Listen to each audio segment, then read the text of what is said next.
Well, it all began quite a few years ago down in Mexico, right around Valentine's Day.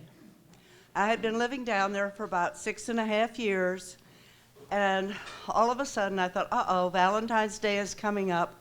I don't have anybody who I can send a Valentine to, and there is nobody who will send a Valentine to me. So I've got to do something about this.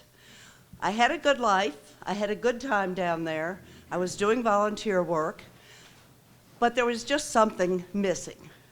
I didn't need somebody else, but I wanted somebody to share my life with, the good times, and some of the not so good. So I decided, since I was in Mexico, and I really did want somebody who was an American, that I needed to go online. So I went to Match.com, and I started looking through all of the different various men that were out there, and I found one that sounded kind of interesting. He happened to live in Charleston, South Carolina, and that's a city that I've always really liked. I used to do business there when I was working full-time, and he sounded very interesting. He was living on his sailboat, and I had been a widow for 9 years, and he had been divorced for 9 years. So that worked out fine because we'd both been single for the same amount of time. So I emailed him, and all I said was, please look at my profile. I think we have a lot in common. And I really did think we did. So I said, I hope to hear from you. Well, lo and behold, 2 days later, it was 2 days.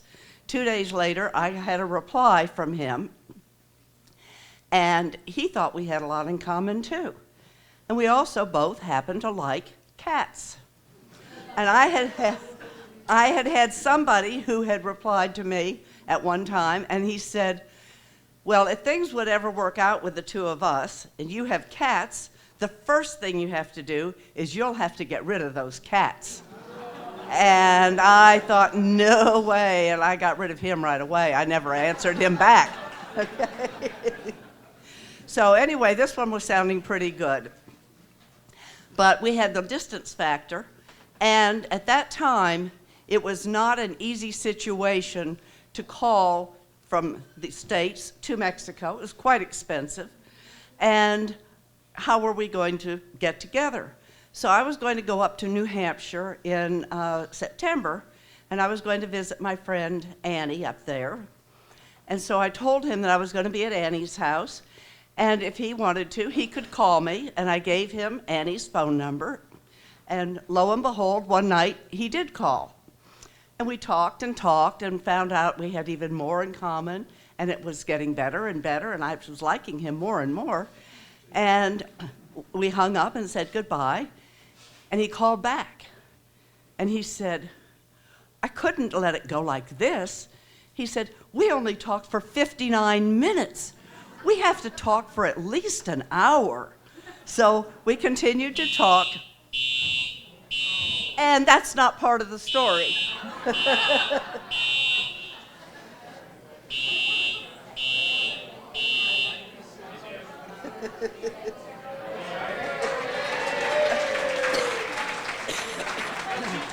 Either a good sign or it's not. That's right. Dave said it's either a good sign or it's not, but we'll give it a shot here.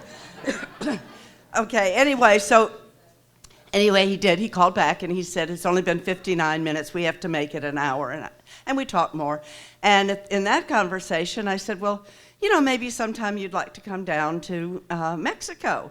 And I thought he could come down and meet me there. And we left it like that.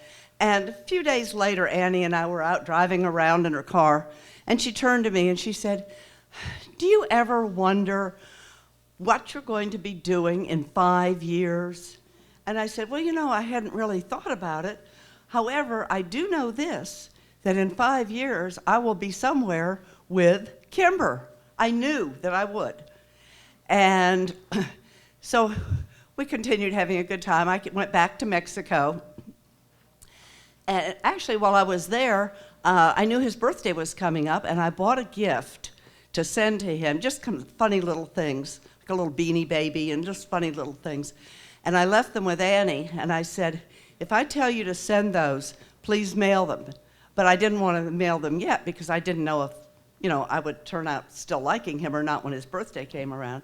Ended up, I did mail them. And so he came down then at Thanksgiving, and he flew down, and he got there the day after Thanksgiving because his flight on Thanksgiving Day got canceled. But when I went to the airport to pick him up, he came walking across the airport, and as he was walking across, I noticed he came out of baggage claim, and he just had a little carry-on with him. And I said, well, don't you have more baggage? And he said, no, this is all I have. It's just a weekend. That's all I need. And I thought, you know what? If this works out, I would get all of his baggage allowance when we traveled. So we had a great time. My friends all thought this was the axe murderer who had come to visit. And they all wanted to meet him, and they got to meet him, and he got to meet them. And we had a really nice time. And before he left, he said, okay, we're going to go to the travel agency, and we're going to book a flight for you to come up to the States at Christmas. So we did, and I went up at Christmas. I met his cousin and his other set of cousins, and his one cousin and I were talking. We were saying about where we had gone to school. And I said where I'd gone, and then she said where she had gone. And I said, my best friend from home when I was young went there. And she said, oh, who was that? You know how you do something. And I said, that was Sophie Pinkerton. And she just stopped and looked at me, and she said, Sophie was my roommate and best friend in school. And I said, okay, I've got to call Sophie and find out about him. So I called Sophie while I was still up in the States. I called Sophie, and I said, what do you know about Kimber Smith? And she said, well, I don't really know him, but I know the whole family, and it's a good family. And no, he would not be an axe murderer as far as I know. So I felt a little safe. Even though all my friends left their doors unlocked every night, he was there, so I could just run out and run to their house without asking and come in. But anyway, we had a good time, and then he asked me if I would like to come back down, or pack up to the States and come up for Valentine's Day. So I thought, well, that would be nice. So I did that. I planned on that. And I flew up for Valentine's Day. I got here a few days early, and we had a great time. And for Valentine's evening, he took me out to a very nice restaurant. And while we were sitting there having our dinner, he asked me if I would like to be his possum. And I said, what? And he said, well, the Census Bureau has a category called POSSLQ, POSSLQ. And that stands for People of the Opposite Sex Sharing Living Quarters. And I thought, oh, okay. And he said, but we would be possums. And I said, okay. And he said, persons of the opposite sex sharing one mattress. And I said, well, let me think on that. And by the time I went back, about 2 weeks later, I had decided that maybe I would come up and be his possum. So I went back down to Mexico, and my neighbor greeted me as I arrived back, and she said, how did it go? And I said, oh, he was just so nice. We had such a good time. And I said, I'm going to sell my house, and I'm going to move to the States, and I'm going to move to Charleston. And she said, oh, Dave and I want to buy your house. Down there, almost all the houses adjoin each other, and our house, or my house, adjoined their house. So actually, all they would have to do was knock out the middle wall, and they'd have a huge living room, a huge kitchen, and a big master bedroom, and things like that. And so it worked out perfectly. We didn't have to bring money down to Mexico and turn it into pesos, and then to back out from pesos to dollars. She could just transfer the funds. And so we decided that May would be the date when I would move, and that they would take over my house. Kimber flew down then in May, and he met me at the border. I'd crossed the border and stayed with friends of mine in Texas, and I had come up there with all of my belongings, my 2 cats who were bilingual, and doing an international move is quite something, but it all went smoothly, and he met me, and he helped me drive back up to Charleston. And we had decided that what we were going to do would be we would buy a house. We didn't think that I could live on the boat with him and the 2 cats, and it was pretty crowded.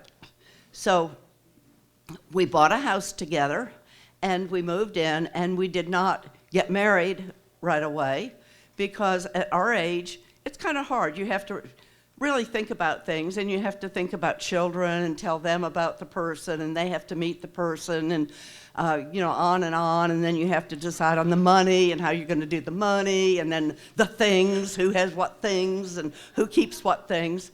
But we worked that all out, and so we lived together then for about 2 years, and we come right around again to Valentine's Day. And he knew that I had always wanted to get some more informal note cards that had my initials engraved on them.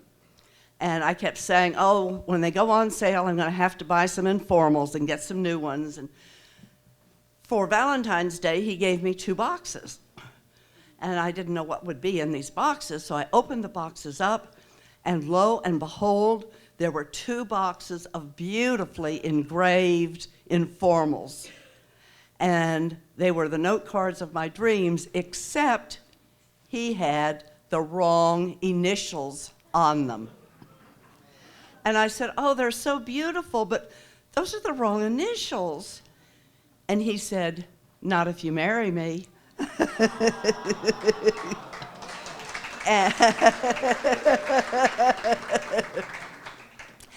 And so I thought, okay, I better just jump on this one. So 3 weeks later, we were married on the beach at Seabrook Island. His cousins were there. We have had a wonderful, wonderful time together. We moved to Greenville 2 years ago. I didn't want to have to evacuate anymore. It's too hard with cats and all your things.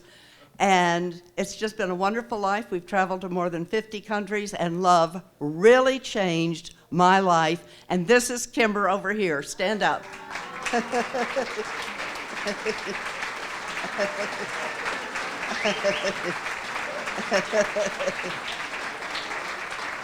So thank you to you all, and thank you to Humana and to the Hearing Health Care Center, to the Comedy Zone, and to the Greenville News, and Dave. Thank you.